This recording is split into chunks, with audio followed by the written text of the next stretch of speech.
In this video, we're going to be buying into a creator live stream game at peaks for our entire bankroll. At the beginning of each year, I give myself around $10,000 to play. The first year, I lost it all, and now we're down to scraps. So we're buying it for $1,000 and we have nothing left behind to get into the action. All right, let's meet our opponents. We have Giljack, Cairo, FunkyPoker, Erying, Next Gen Poker, Rosie, Frankie, Jack, and finally, Casino King. If you have a poker bankroll, don't do what I'm doing here. I'm taking a risk because I said I show up for the game and I want to be that man. All right, let's paint the scene and what it feels like to sit down at this table. We're getting a very contrast feeling. We got people who are ready to crush and we got people who are ready to put on a show. A perfect example arises the first hand we see when the live stream goes up. There's a 3-bet from FunkyPoker with pocket tens and Erying goes all in with king queen offsuit. Sethi calls and Sethi holds and he takes all of Corey's money and he rebuys.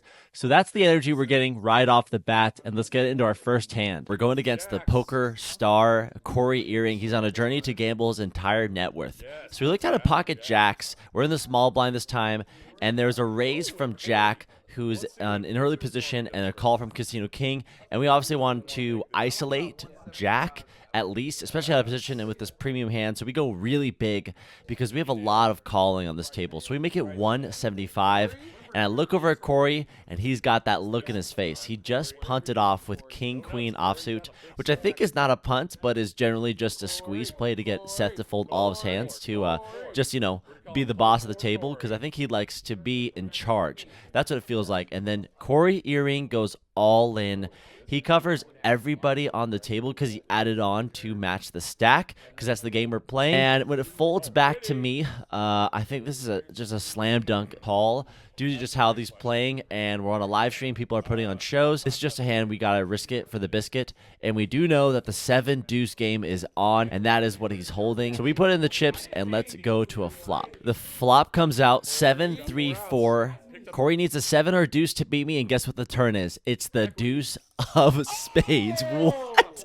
And only a couple cards will save me in the deck. Any 3 or 4, and the river is the 4 of clubs, and the entire table erupts. I'm so lucky.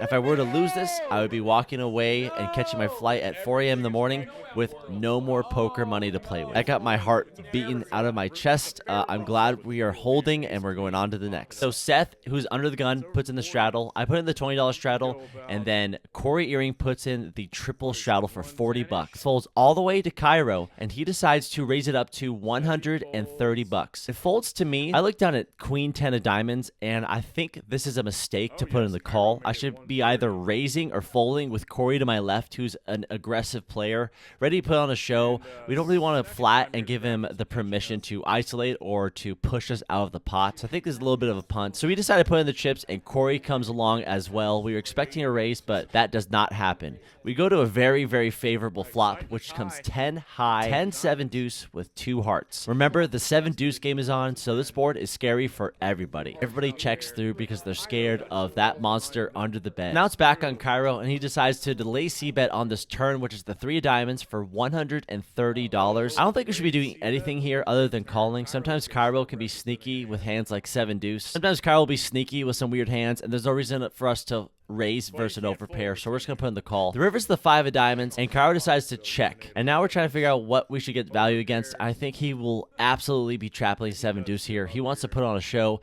He has a Pikachu costume on, so we just check back for pot control and to not overvalue our 1 pair holding, and we end up winning against ace high, so that felt great. So it starts off with Frankie folding ace 10 offsuit in early position. It gets all the way to Casino King, who opens the action. He's in the hijack, and he makes it $30. Gil and Cairo get out of there, and it gets to Sethi in the small blind. He puts in the call, and we look down at 9-8 of clubs in the big blind. We have that nit button right next to our right hand. Everyone knows how this works, so we put in the call. We're just going to realize our equity. No need to raise out of position, and we're just going to go to a flop. Luckily, Erying gets out of there with queen 6 offsuit.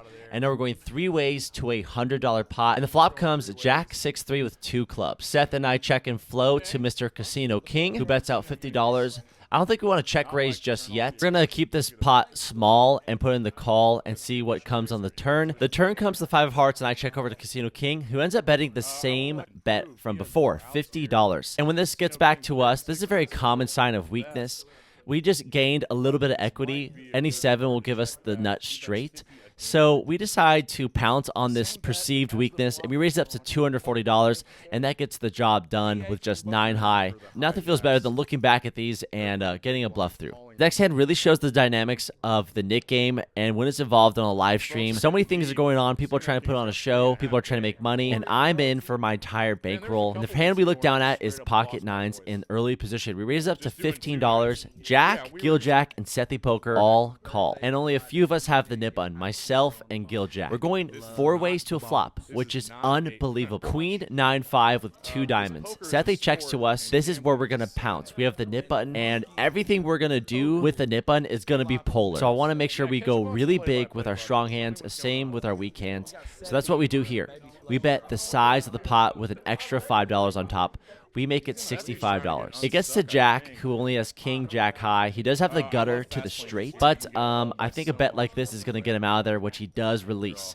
And it gets to Giljack, who snap calls with a gutter to the nuts. Any 6 will give him a straight, and he also has a diamond blocker, which I think is relevant in his mind, but I can never understand that guy. He's too smart for me. It gets to FunkyPoker with 4 deuce of diamonds. See that little yellow dot next to Sethy's name? That means we all have the knit button on us. We're all trying to win this pot. The turn brings the 3 of spades. I think this is an absolute blank, but a great card for Sethy. And now it's back on us. We're playing Monkey in the middle versus 2 opponents. Giljack, who knows me very well, and Sethy, who we haven't played with ever before. So he might think we're rather tight. Sethy checks to us, and now we're going to do the same thing we did before. We're going to bet around the size of the pot. We make it $220 with our middle set, the second nuts. Giljack folds on the button, and then it gets to FunkyPoker, and surprisingly, he puts in the call. I actually cannot believe this. I thought he'd be folding by now, so I think we're going set over set now, but he does have the nip button. Make me feel like he's more of a flush draw rather than a top pair. Sometimes he'll have a sticky top pair. Sethy checks to us on the river, which is the queen of spades. This might be the best card in the deck, because if he does have top pair, we're going to get paid.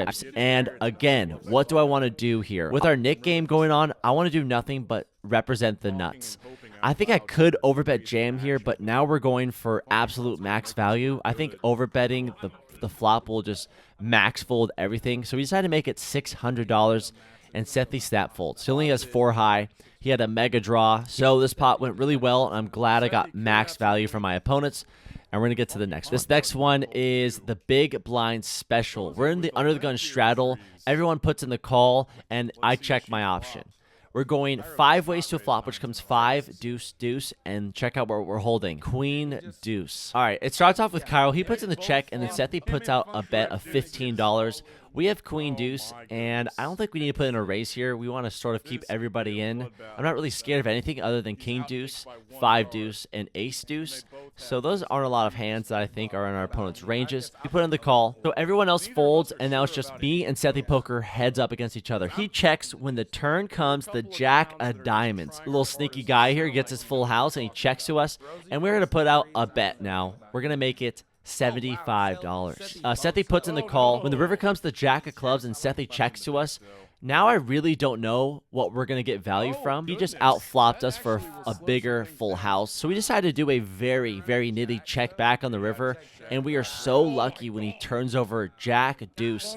My God, I got bailed out so hard. We do not have the nip button this time, but we look down at pocket aces. Action starts off with Casino King, who raises it up to $35 in the hijack. Cairo 3-bets to $150 on the button. This could be 7 deuce, but we have pocket aces, and this is the best hand in poker pre-flop, so we want to make sure we put in the 4-bets. We don't need to go too big, and if he does have 7 deuce, I want to go heads up to a flop, and he might put in the call. So we make it $375, around 2.5x the size of his raise. When Jack 3-4 comes out, the only hand that would make sense we lose to is pocket jacks here. We take a peek at Cairo's stack. He has a little under $700. We put in a small continuation bet for around $170. We put a small continuation bet in, only $125, and then Cairo snap jams. I tell him I can't fold, and I gotta put in the call, and he turns over his favorite hand in poker, the Octo Crab, 8-3. He likes it better when it's offsuit, but this time they are suited, and this is where shit gets wild. We have an 81% chance of winning, and the turn brings the ace of hearts. And this gives Cairo a little bit of equity, a backdoor flush draw, and his dream is to crack aces with his favorite hand, 8-3 offsuit, the Octo Crab. But we luck out when the river comes, the 9 of spades, and we scoop a massive pot. Thank you to Cairo for donating this money, but I know this man's putting on a show, and we're just knitting up. We're up $2.6 thousand. What a night it's been, but we still have a lot more hands to go through. All right, I had to leave this hand in because it sort of reflected how I felt in the moment. We open and raise ace-5 suited, and then Corey Erying 3-bets us to $75. He has us covered, and this is the thing. Sometimes I don't want to battle against a guy like this who can just blast off, and with such a good hand, and we didn't see a flop, I'm a little embarrassed to show it, but in the moment, I just didn't feel like battling against him. I know he'd apply max pressure, and for that hand, I wanted to either 4-bet or fold, so we decided to release. In this next hand, it starts off with Casino King. He opens up to $30 with King Jack offsuit, and it gets all the way to me on the button, and I call with pocket deuces. This guy, Casino King, he is a wild card. He plays any 2 cards. He likes to apply pressure. He always c-bets, and he never gives up. And I applaud him because he's an aggressive player, and he's tough to play against sometimes. But that's what we did last time with our 9-8 clubs, and I think we're going to apply the same concept. The flop comes 7, Jack, 7. He flops top pair, we flop the bottomest of pairs. He c-bets for $75, and we put in the snap call. I think he can be bluffing a lot of the time here. The turn is the ace of diamonds, and Casino King decides to put out another c-bet. He makes it the same size this time. He makes it $75, the same thing he did before with a weak hand. And now we're trying to decide, do we want to pounce on this same bet weakness, or do we want to apply pressure? I think with pocket deuces, we rather bluff catch or either hit a deuce or a diamond for a flush. Not saying like it'd be good, but against Casino King's range, he can have any 2 cards. So we decided to be sticky and put in the call again. I think this is a mistake. We should be either releasing or turn our hand to a bluff. The river is the 9 of hearts, and Casino King quickly grabs 100 red chips. And with this small of a bet on this dynamic and wet of a board, I think it's a really good spot to go for a bluff. And I think if I did have a strong hand like a 7, if I did have a strong hand like a flush or a 7, I'd want to go for a very small raise rather than a big raise against Casino King because he's not really the sticky type. So we make it $250 for our bluff. We also could represent a flush with the deuce of diamonds, but I don't think that matters at all. I think we're overanalyzing that. Casino King quickly calls, and we turn over our ducks, and we lose to this. We lose to second pair on this dynamic board. I'm glad I went for it, but a little bit of a punt, and I think we could have gotten away from it. In this next hand, Casino King opens it up to $30. Sethi calls with his knit button on, and we look down at ace-5 offsuit in the cutoff. We have the knit button, and we are incentivized to steal this pot, so we're going to go very big. Just like we would with value and what we would do with air, we make it $150. I just got to pounce on this when the perceived range of Casino King is so wide, and I think Sethi is very weak. So Casino King folds, and it gets to Sethi poker, and we show the terrible ace-5 offsuit that we turned into a bluff. It was a good hand, and we took advantage of the spot, and I'm very happy with it. So we show the table, we lose our knit button, and luckily we don't have to pay the bounty. It starts off with giljack with the ducks. He opens it up to $30. He's in the +1 in early position. Cairo puts in the call, and I look down at King 8 of hearts. I think this is a great hand to put pressure on. We don't have the knit button this time, so we might even look stronger raising now without the knit button. We have nothing to lose, and I think we can squeeze this into our 3-betting range, especially on the show. We want to put on a show sometimes, and we did fold ace-5 suited, so I think it's kind of contradictory. Like, what are you doing with this hand if you're not calling with ace-5 or 4-betting with ace-5? But this gets the job done, and we take it down. I thought this is just a kind of a goofy hand. And yeah, we showed it to the table. We took down some dead money, and that was the goal. All right, action starts off with Sethi, who's under the gun. There's a $10 straddle on, and he puts in the call. I look down at ace-jack offsuit. I think I can raise this sometimes, and I can sometimes fold it. So we release, and somehow we have X-ray vision because Corey Erying has ace-king, and we totally avoid battling against him. So yeah, a magical fold, and now we're getting on to the next. This is the hand of the night. We have the knit button on, and we look down at pocket 8s in early position. We raise up to $30, and Frankie, he decides to put in the raise to $100, and it folds all the way back to us with pocket 8s. I think we can call this sometimes. We have the nip button and Frankie does not. He's not incentivized to squeeze or raise, but I still think it's possible that Frankie can be light here. And with a pocket pair versus any ace highs, we're ahead. We're definitely dominated by 9s plus, but I think we want to realize our equity pre-flop, and we're going to put in the 4 bets. We decided to make it $350, and I think this is a mistake. I think we have our nip button, and we need to go big, especially out of position versus a player like Frankie, who understands what sizings he can call versus a 4-bet in position with a hand like ace-jack suited. So I think we should be making this 450, 500. I think applying max pressure would be the best play, but what we do here is make it 3.5x his raise. So now we're in a position where we're very uncomfortable with a bad hand, heads up to a flop versus a professional. The flop comes 4 queen 5 with 2 hearts. What's going through my head is that, does he have ace queen or king queen suited here? But yeah, we have the nip button, and we still want to c-bet here and see if we can just take down any ace highs or any hands that just missed. So we make it 175, and we're hoping this gets through. We're praying this gets through because we don't want to battle anymore with this marginal hand, especially on a queen high board. But Frankie does put in the call. This is not looking good, and it's even worse when the turn is the 10 of clubs. I think Frankie has hands like ace 10 suited, ace queen suited. He has pocket 10s, and sometimes he might be trapping with pocket queens. It is what it is. I decide to give up here. I really do. I decide to give up. I think I could continue, but Frankie has one of those very rare hands that miss these boards. And I think if I put in another bet, he might put another call. So we put in the check, and Frankie checks back. So when Frankie checks back, he's telling me that he has a weak hand that wants to get the showdown. So, you know, maybe he does have ace high. Maybe he has a queen. Maybe he has a 10.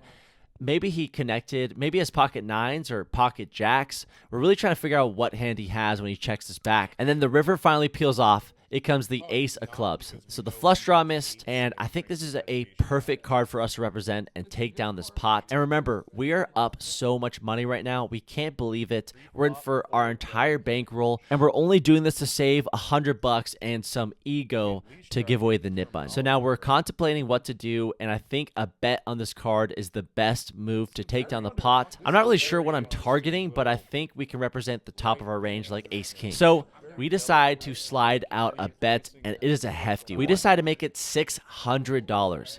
Frankie takes a very loud and obvious breath. He says, slow down, Frankie. You don't have to rush it. And right as he does this motion, it feels like a lot of confidence, man. I already know I'm fucked when he does this. He throws in the call. We turn with the 8s. I tell him he's good, and he shows the ace jack. I'm a little flustered and upset, but it does make sense to float me. And I am actually in shambles here. This was really frustrating for me. This broke me. I was, and I think this is a big mistake. I shouldn't be playing this game if a hand like this impacts me so emotionally, because I got to keep it together to not punt. Very important for me to do that. So we lose a massive pot and all of our profits just because we wanted to win the nip button. Ouch, man. There's nothing worse than losing all the profits when you're in a game for all the money you have for your bankroll. The final hand of the night, we still have our nip button after losing that massive pot. We raise up to $50 in the small blind with king 3 offsuit. I think with kings and aces, we want to be aggressive with our nip button. And it's just me and Rosie. Rosie's a very tight and fundamental player, crushes on the table, and he makes money. And I think that's the whole point of poker at the end of the day, is being profitable. The flop comes king high. So I decide to check out of position. I think these 9s are terrible for us. Erying decides to bet $50. Rosie decides to put in the call, and we put in the call as well with our top pair. And then it ends up checking all the way down, and we win with our pair of kings. We don't have to pay the bounty, and Rosie has to pay everybody the bounty on the table. And that is going to conclude our long and emotional vlog that was full of ups and downs. Man, I really do regret seeing this last hand, not because of how I played it, but because of how I felt after. I think that's a losing play long term, is losing your cool, or be in the game where you can lose your cool, because personally, I'm going to lose so much money long term if I play in games that I'm emotional. I'm really proud that I'm able to see that and change that, so I'll make sure I'm properly rolled for the next big game I play.